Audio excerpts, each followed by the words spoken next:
Yeah. So I had like 450 videos, and even when I try to find a video that I know where it is, I can't even find it. It's buried in so much crap now at this stage.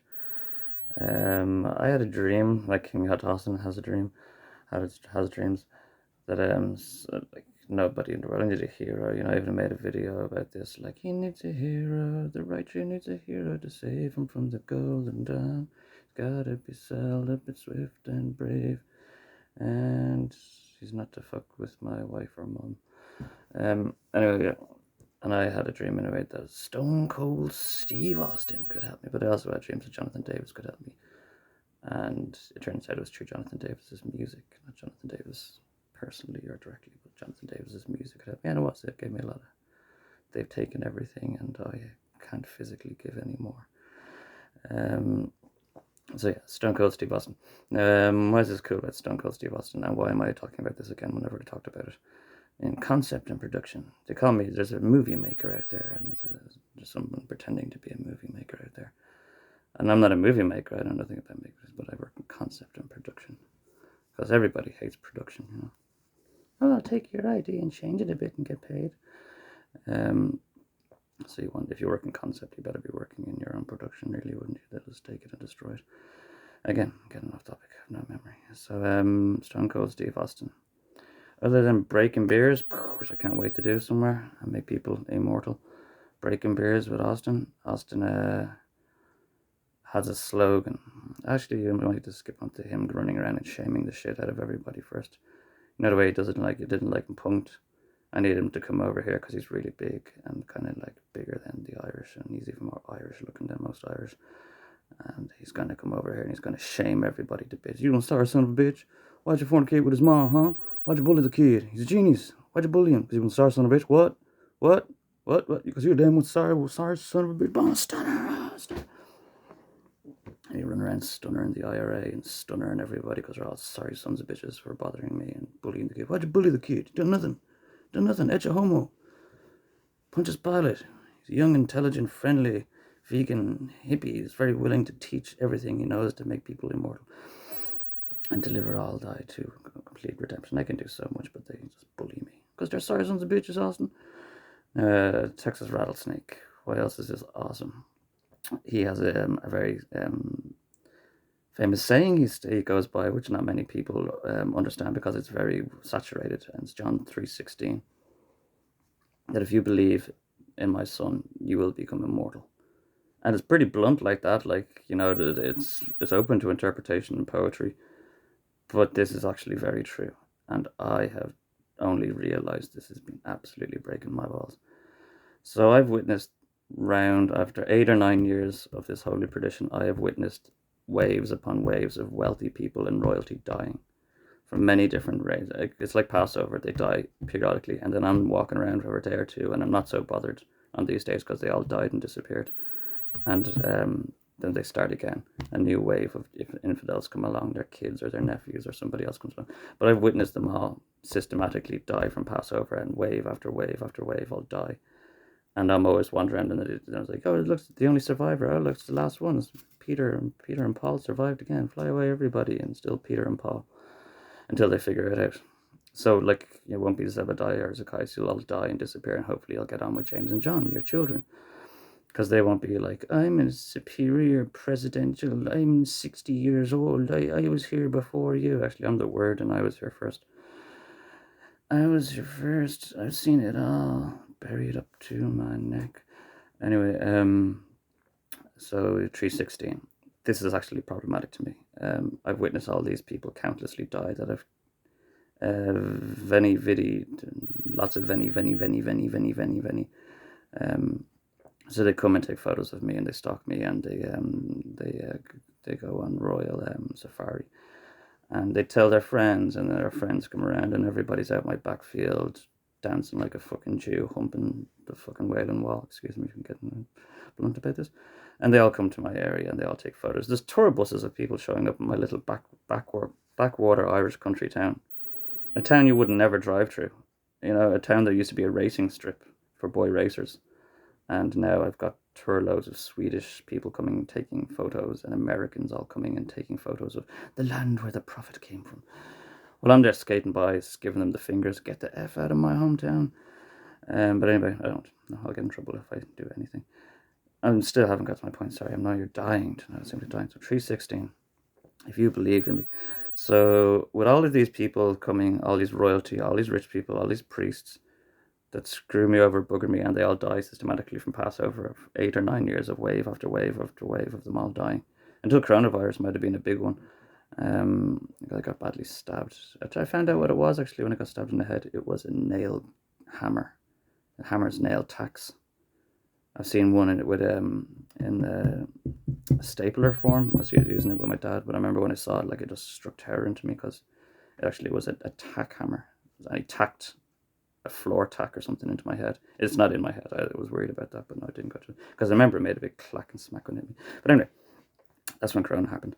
When he harmed me. Do him no harm and follow his commandments to prosper. What was I saying? Yes, 316. So there's a few people that don't die, sadly. I thought that I'd be Peter, and there's a Paul or Peter, and there's another one, 2 witnesses that don't die. But there's a few people that don't die. And I've noticed this, there's a few people that don't die. And I thought it's because they're exploiting and using and coveting my name. Sadly, these are specifically people that I wouldn't mind seeing die. Like, of all the people that do die, wave after wave, like, floods in Beijing or whatever, and coronavirus all over the world, I seem to notice that just a few people at the very core element of the situation who simply don't die. And it's really annoying me because these people have something in common other than buggering me and tormenting me. What I've realized is these people have killed me. Or, like Jesus, they've tried to kill him. And they believe.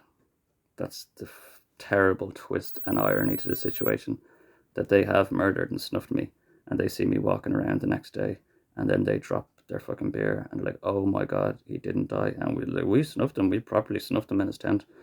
I woke up with a horrible, and this happened a few times, wake up with his mother of all migraines and a black head. Like, I looked dead, and then like about high noon or 12 o'clock that day, just poof, disappears or something. It's just weird. But anyway, the people that shot me in the face, particularly that guard that shot me in the face, is annoyingly connected to me. And I realized, crap, all of these people that have murdered me have convinced themselves, through murdering me and witnessing the fact that I didn't die, they actually believe. And that's what's really, really, really annoying about the situation.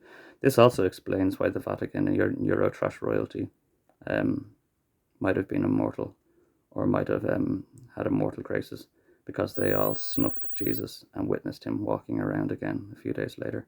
He had no good lordship at the time. You have to understand why it took 3 days at the very most, and why I wasn't harmed when they tried to disembowel me. I was harmed when they tried to shoot me, because the Lord wasn't with me. There's a lot of confusion in the world at the moment. But the Lord was not with me, and that's why they didn't try to snuff me. But anyway, changing my name, trying to conceal me, which is in the Bible. That's predicted. He's like, he won't die. He's like, why not? And so, because of his name. And it's like, well, let's just change his name and try to snuff him, and maybe the Lord won't notice. And that's exactly what they said would happen in the Bible. They'll change his name to some criminal, murderous, pederast, date rapist, and then they try to snuff me and murder me in that name. Hugh McGlynn actually was his name. And the irony of the matter was, he was actually an armed guard that was there present during that situation. He was actually an armed guard. I don't know how. That dipshit, absolutely. He didn't even finish primary school. He had to go to a special school. And he's the reason that everybody has a speech impediment, by the way. Because who would speak with a really bad speech impediment? I know everybody's in the world that has a really weird speech impediment because you put the another date rapist into the name of the word. Well done, Eurotrash royalty, Sinn Féin, IRA, Florida. You put a murder date rapist, a kleptomaniac, murderous date rapist criminal, misogynistic, pig-headed pederast in my name. Well done, and now it's in everything. Now it's in your water. Now it's in your sperm. Now it's in everything. It's like Samara in your waters. So 316, if you believe in my son, you'll be immortal. Now, there's what I thought would be really cool, that if John Connor, like, my life is becoming very much Terminator. Immortality and the machine and weird time traveling things happening, and him and his mother are so very important. And well, no, the machine said John was important, but he wanted to save his mum as well, who was also being abused by psychiatric doctors. Andrew Grant. And keeping himself in a business, sitting around using witchcraft to drive people insane, and then they go running into his arms. Really keeping himself no Hippocratic oath, practicing medicine without a license or qualifications, claims to be a cop now that he got busted, was sent back to America or Canada and came back the same evening. And he's still in this country, buggering me every day. Hi, Andrew. See you clearly. If you see. Okay. Let you know. So my life's very much Terminator, and this is the appealing thing to. I'm not sure if Mr. Steve Austin's wife does his PR. I don't think it might have been Debbie. I don't know if that was just for TV. Hey Debbie, Miss Steve Austin. I'm not sure that this person does his PR, but basically it's a very interesting, or to Vince McMahon or anyone who has the Stone Cold Steve license contract. It's cool as well because he's got those knees, and he has just kind of cyborg extensions, synthetic kind of things, because he kind of looks a bit robotic with the knees. Old knees, you know what I mean? Be hard in the business. Big guy, real big guy. But anyway, Immortality, Stone Cold Steve Austin, Terminator, Streetwise, Punk Kid, Public Enemy #1, John Connor. My name is very similar to John Connor. Needs to, the whole world is going to face extinction. And AI has already gone global, by the way. Skynet is active, which will be the death of you all. So yeah, this is why I'm appealing to, because Stone Cold's got a big bald head. No, listen, sir, don't stunner me. But wouldn't it look cool? Half the Terminator head and half Stone Cold Steve Austin's head. That'd be pretty fucking sellable. Stone Cold doing some maneuvers. We could fit a stunner in there when he's wrestling with another two. I also have loads of concept and production for this movie. I've come up with loads of really good, cool ideas. I'm not going to share them here, Mr. Austin. We can go through them. But really cool ideas for a Terminator movie. And you'd have pretty fucking comfortable existence with all the toys and franchise and merch of the Stone Cold Steve Austin. People will go see it, Terminator, Stone Cold Steve Austin is Terminator. Because he saves me, bro. You save me. And if you save me, like Michael Corleone saved his father. Like, there's more to than believing. If you save me and deliver me, it'll be unto thee for eternity. So there's lots of different, bounties that can be achieved. So the machine that saved John, basically. So it's interesting, even in Terminator T2. I haven't even seen Terminator 1 because it's kind of scary. I thought it was a bit scary because I didn't want to. I always had a fear of being chased and hunted, like Bob Dylan's lyric.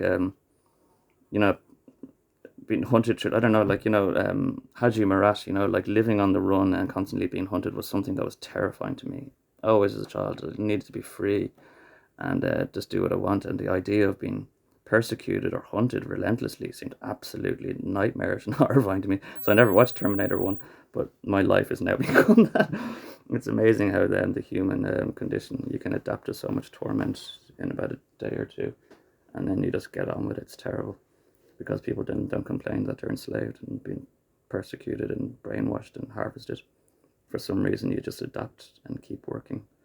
Anyway, it's not good. It's not right.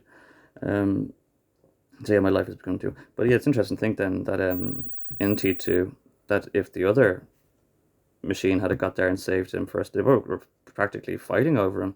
It's difficult to say which one was actually a good one or which one was a bad one. I suppose one went around killing his friends and family, I suppose, and replacing them and cloning them, which is also kind of happening to me. But yeah, anyway, so Stone Cold Steve Austin comes out here with his PR and saves me and shames all the IRA and shames everyone, the Pope, the Vatican, Swiss, the Dutch, everybody. He's not afraid. He's Stone Cold Steve Austin. They kick the shit out of you. And he says, "You're all sorry sons of bitches. You're all goddamn sorry sons of bitches. You're all scarlet and goddamn condemned." Sorry, not to me imitating you, sir. But yeah, then he saved me, and then just like Michael Corleone saved his father, then he'll have potentials of lordship and immortality as well. So it's interesting that he actually might become immortal through me, Stone Cold Steve Austin, if he saves me and delivers me. And if I love him as well, like Lazarus didn't die. And the way John Connor jumped up on the machine and bumped him on the chest, like, oh man. And even here, Sarah Connor saying, the way John idolized that machine that came and saved us, the way he looked at him and the way he looked up at him and smiled. I haven't seen him smile in so long. So yeah, it's actually strangely physically a reality that if Stone Cold Steve Austin did come out and save me, come with me, you gotta live, boy. Then he could very well have these immortal blessings. That there's a few people again. So the people that have tried to snuff me and murder me have witnessed me. There's some people originally in Waterford that witnessed and probably believed And they're probably, yeah, I'm not sure, they might be, I don't know if they stop believing, if they're still immortal. But it's sadly, strangely true that these people have not died over the 8 or 9 years from successive Passovers. Many, many, many people have died. I was really wondering why these people, top of my priority list, really, to see gone off the face of the earth. And it's because they have murdered me, and they witnessed that I don't die, and they actually believe that I'm something. They're not sure what I believe. They probably call me the son of the devil or something, or they probably call me anything. I don't know what they call me. I couldn't care. They've called me every name under and including the sun. And the sun is probably the closest one, seeing I'm a heater beam solar active. They used to call me Amun Ray at the beginning of all this because they were very gypsy back then. It's a pretty high up title or name. But I'm not gypsy. It's kind of profane to be talking about gypsy stuff. So yeah, it's a weird reality that Stone Cold Steve Austin, or anyone for that matter, but like it would be cool Stone Cold Steve Austin because he'd fit the Terminator role pretty well. So we could actually make a based on true story about Stone Cold Steve Austin with his semi robotic legs. Sorry, sir. This is a long career on the knees, you know what I mean? Will come out here and save me, and then I'll bump off his chest, and we're gonna do it, man. We're gonna prevent doomsday because we haven't got long. You heard 8 or 9 of a 14-year perdition, and I actually heard next year it gets. I don't know who's going to be. Anyway, so yeah, no time like the present.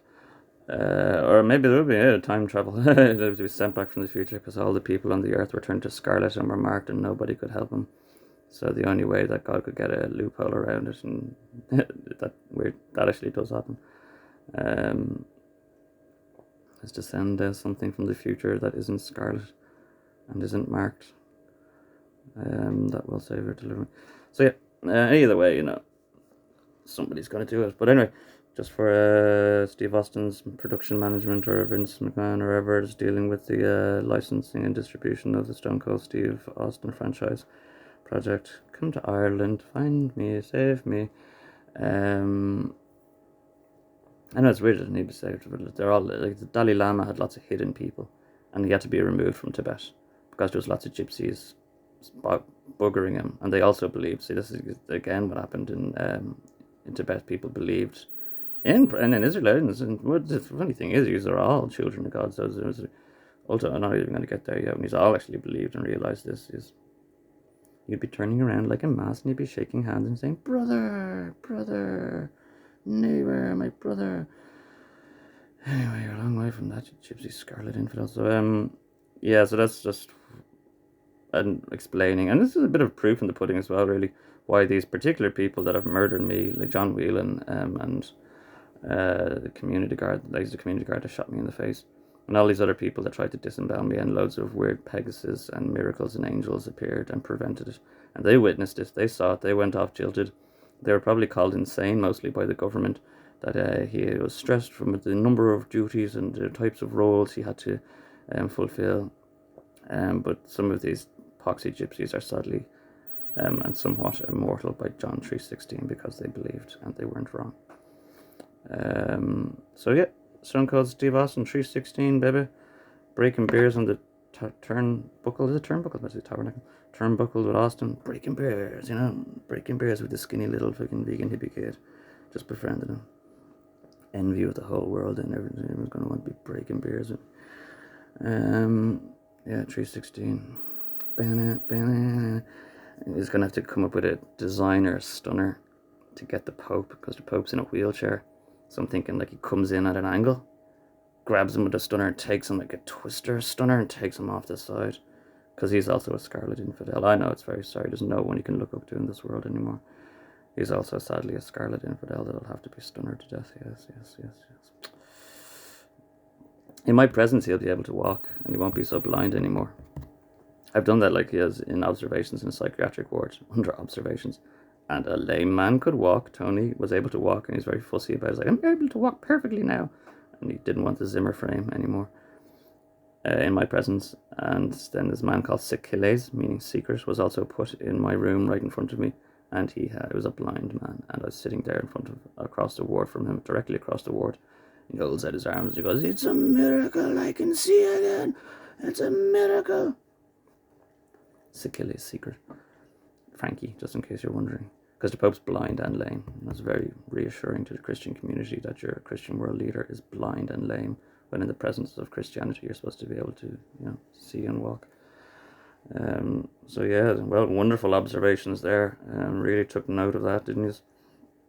All the creepy, weird freaking things that were happening when I was under observation in Newcastle Hospital. Didn't really make note of all that crack, did you? All the madness which is going on. I heard a nurse, I befriended a nurse, and I could hear the nurse, I can't remember her name, Josephine, Geraldine, and they, whoever they were, like, Florida and the Rose World and the military, also on premises. We have to watch him now, he's the son of the devil, you have to be careful, we think he's a murderer, suspected of murder and rape and all types of abominations. I even heard her saying, they told me I'm a queen, because I made friends with her. I was like, they just do this now. They follow me around because I'm a heater bee, and heater bees can turn on other bees, and they know how to do this. So they actually bring their families and kids and nephews and everyone to this area so they can get entangled with and fornicate with me, so they can claim to be royalty, and they're just breeding loads of royalty off me all over the fucking place going around.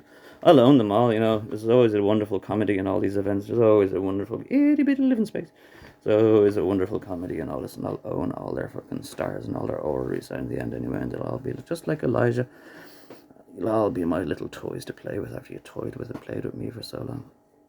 And I will tear your families down, and I will raise some families up. Most of you will be torn down completely. All your family line, histories and everything, for your little temporal indulgences. So yeah, that's on immortality. This is why these gypsies actually won't die. If they did know, now they don't know. If they do know, if they abuse it now, it'll probably lose it. Just let you know, boys and or girls that have witnessed, mostly boys probably, that are mortal, you can die by my hand.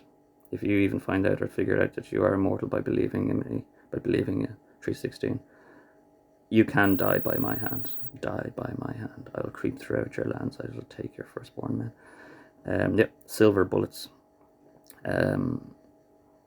You know what I mean? I know how to deal with werewolves and vampires that don't die. Highlander, you know what I mean? You will all die you can die by my hand. So I can just press a button in a big gas chamber and kill all of you, even if you think you are immortal. Because even though they believe, they don't accept me. There's more to it than just believing. So you believe in me, but then some of them believe, and then they traitored me. They traitored me, they started fornicating, they were tempted. They weren't suitable, probably in the first place, and that's why... this was a big mess happened in Jerusalem when so many people publicly witnessed the crucifixion of Jesus Christ, and then they all witnessed the fact that he didn't die as well. So they all 316, and there was a lot of immortality and big holy persecution, and they were crucifying them all, and a big... Remember those days, Frankie? You well read, Frankie? Read the book of Elijah? Frankie tells everyone to read the book of Elijah, and I doubt he's even read it himself. He tells everybody to do his job. He's like, I want a creative solution to end the war in Ukraine. It's like, that's what you do, Francis, isn't it? You're supposed to come as a pope. You're supposed to come up with a creative solution to end the war. And I had that creative solution. You ignored me. You're supposed to do that. Just telling everybody else what to do. You're supposed to read Elijah closely, and you're telling everyone else to read Elijah. I hate that fucking Brazilian gimp. I absolutely hate that donkey here. They're nobodies, by the way. I'd just like to remind you, just before I go here, that they, exactly just like I said, were the people that murdered and witnessed Christ. Okay, so they might have had immortality and stuff, and they might have finally accepted him. But these are the people that snuffed and persecuted all his friends, all his family, all of his followers, and stole their orreries. They became a bit special by witnessing the fact that Peter and Paul didn't die, and now they've committed themselves as oopsie daisy. They've committed themselves now like to absolute eternal servitude to the person that they snuffed, murdered, and destroyed. So again, they're nothing more than janitors. Okay, the fact that they sit around in pomp and garbs and that horrible burgundy colour is because it's a type of self-mockery, and it's not a very healthy type of self-mockery because it's slightly pleasing to God, or slightly pleasing, I wouldn't say it's pleasing to Jesus, he was very Krishna, but it's probably very pleasing to them. They sit around mocking themselves in big gorgeous gowns, because there was a burgundy gown that they dressed Jesus up in and smacked him around and made him look so gorgeous. Oh, you're so in the big gorgeous gown. So anyway, they mocked him. They have to mock themselves. So I'd just like to remind you, they're not special. I mean, they're all celebrating to go see the Pope, and he's driving through in his mobile. Again, he's a Christ killer. He's not even a janitor. He's supposed to be on the ground in the fucking Basilica of St. Paul, scrubbing the floor with a toothbrush, as far as I'm concerned. You're not special people. Okay, there's a lot of you people that aren't related to people that murdered Jesus, and Jesus would be finding much easier to be in preference with any of you people. It's called Christianity. It's called Islam.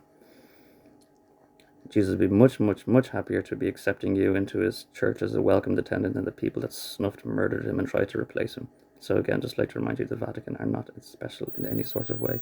And there's a reason Francis doesn't see me. Because the holy see, Francis, and you don't see. You're blind and lame. You sorry, son of a bitch. Alright, peace out. 316, bitches.